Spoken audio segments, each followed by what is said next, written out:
Well, it looks like credit card companies are turning to court to collect their debts, but there's a problem. Their lawsuits depend on documents that are incomplete or inaccurate, among other problems. One judge, who often presides over 100 cases each day, estimates that 90% of credit card lawsuits are flawed. This is exactly like the robo-signing that got servicers into trouble regarding mortgages and foreclosures. Now, why would financial institutions think that they could get away with something like this? For some answers now, we turn to Lauren Lister, host of Capital Account. Nice to see you, Lauren. Nice to see you. So when we say that these cases are flawed, what kind of flaws are we talking? Okay, well, what we're talking is a lot of the same things that sound very reminiscent of what we've been hearing about foreclosure practices and the illegal foreclosure practices of banks. So what we saw, all of the allegations that were supposed to be wrapped up with a nice bow in that $25 billion mortgage foreclosure settlement that we heard about, remember that? Well, all of those same processes, or at least a lot of them, where banks don't have the proper paperwork, they're not following proper rules, proper legal requirements, and trying to get these debts from people that they claim that they're owed them by.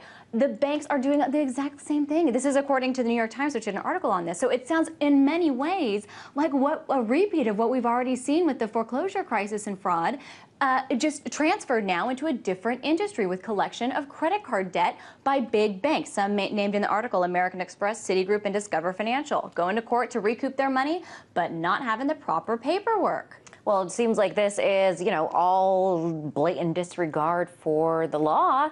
What makes them think they can get away with this? What would make them think that they couldn't, okay?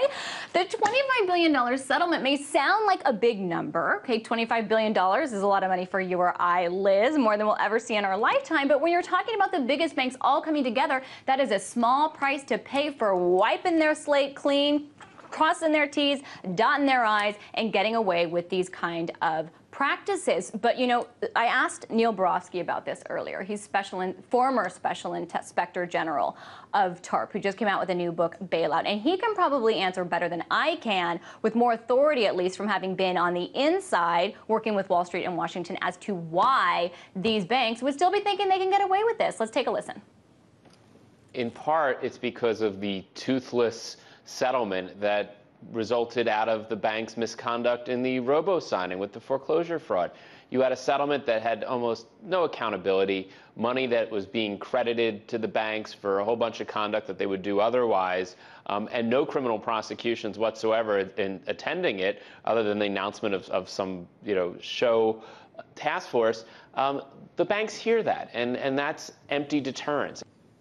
And that task force that he mentioned, we haven't heard a lot from. We certainly haven't heard about any big cases that they're going after, criminal cases. And so, Mr. Borofsky gets to a lot of the things that I hear from many guests, many experts, and that we believe, which is that there really has been no major punishments in the wake of the financial crisis that would make banks think that they don't want to do these things, or that they can't get away with these crimes.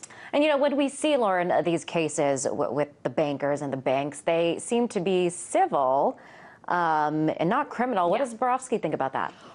Well, we did talk about that, and that he does believe that the lack of criminal prosecutions is a problem. And one thing that I thought was really interesting that he details in his book, and that we talked about in our interview, was the lack of desire for criminal prosecution. See, Borofsky comes from prosecuting in New York, the Southern District of New York, a very well-known region where he prosecuted the Refco fraud, which is a firm that went bankrupt, and he prosecuted the CEO and the president. He's been involved in these cases. He goes to Washington, he's overseeing TARP, and they build a case around a guy who is committing fraud. They have an airtight case, or at least he says their agents did, and the DOJ was afraid to push forward with it. And his read was that they weren't they were uncomfortable with going after such a high-profile case, and maybe hadn't had as much experience doing that. I mean, I guess someone like Borofsky was used to that when he was working for the prosecutor's office. But that very fact, if that is the case, should be concerning if our DOJ prosecutors are so wimpy. But one of the things that he did point out is he thinks that there's an experience gap. These are sophisticated white-collar crimes. They do require a knowledge of sophisticated issues, and he said that he believes there may be somewhat of an experience gap. He talked about moving resources away from an area like this to an area like counterterrorism. So there may be an experience gap, I don't know. That's certainly his speculation or assessment and analysis, but it's a problem. And yes, many people, including Borowski, believe that unless there are criminal prosecutions, this will continue. Interesting. You know, we talk a lot about this kind of revolving door between Wall Street and Washington. What did Borowski have to say about this traffic-filled highway between Wall Street and Washington? That it's still clogged. This is one of the main issues that we see again and again, and it's something that Neil Borowski goes into at length in his book. So when he was policing fraud with TARP and its dispersal, one of the issues he kept running up against was Treasury and feeling that they were captured essentially by the Wall Street revolving door, that a lot of these guys had come from Wall Street, were going back to Wall Street, or just surrounded themselves by these Wall Street folks, always in the form of their aides, or just have been in these regulatory bodies for so long that that's just the only voice that they heard. And he labels this as a major problem. And just to kind of give you a sense of what this kind of, you could call it, it's an aggressive term, this kind of collusion builds. We talked a little bit about a program that ended up being gutted pretty significantly because of SIG-TARP's raising the red flag about it and really hammering it home. But initially it was planned, as Borowski puts it, designed by Wall Street for Wall Street, with, of course, the help of the Treasury. And here he is describing a little bit of that program. We can play some.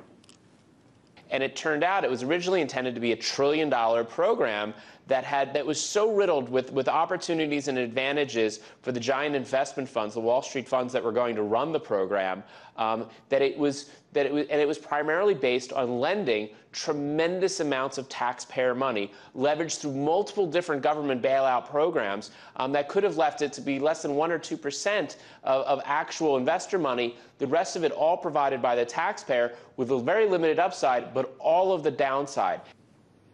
But that just shows what policymakers were thinking, that it was appropriate to give all of the upside to investors and all of the downside to taxpayers even after the financial crisis. It was like a rerun. And a lot of the things that Mr. Borowski was talking about have this same trend. He painted a really interesting story about talking to William Dudley of the New York Fed about what kind of oversight there was going to be, what kind of protections against fraud in another TARP program. And he was saying, oh, well, we're going to rely on the ratings agencies. We're going to rely on our economic models, and we're going to rely on investor due diligence. We're not planning on compliance. So essentially all of the things that led to the financial crisis. And Neil Borowski said that he does believe that this same kind of thought process where these regulators aren't able to see and adjust with the reality is a problem that still persists today. And LIBOR, of course, is something that we see that was during the financial crisis, but the New York Fed got a tip-off. They didn't start an investigation, not at the time that we know of. Really interesting, a lot going on. Lauren, great to have you here in the studio. That was Lauren Lister, host of the Capital Account. Great.